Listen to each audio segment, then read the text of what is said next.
Hello guys, mara ni karon ang ang finished product sa banana, watermelon, and milk powder.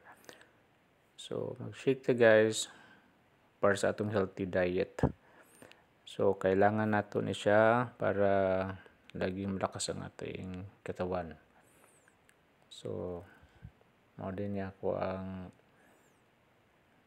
Nutribullet guys. Dako kay siya tabang sa ako kay maka shake man ko any kinds of fruits na gusto nako i-shake. So sa mga gusto dia mag-shake food mo para sa healthy lifestyle and healthy habits, come on, follow some tips.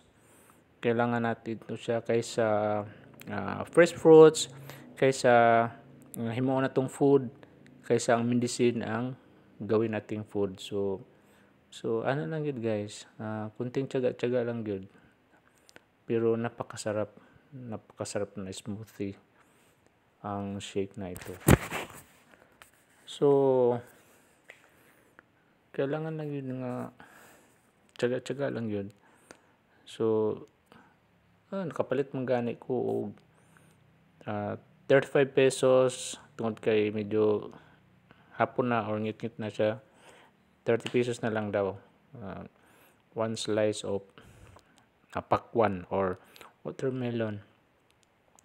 Actually, i-appeal gid ta ko ng cucumber pero kay dili na masulod sa sudlanan sa Nutribullet. So ang ginahimo nako is banana lang o watermelon. So plus milk powder, napakasarap guys.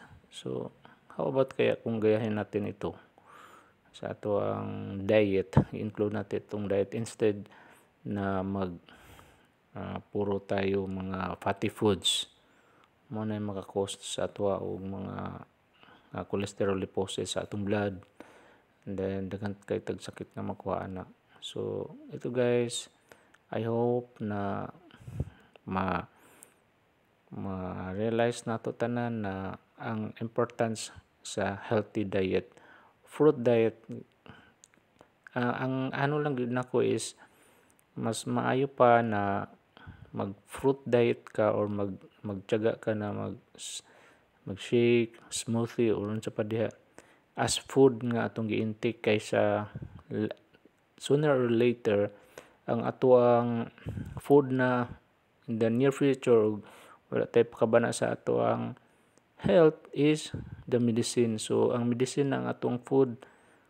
So that time diha na ulahin na kayo ang tanan. So karon pa lang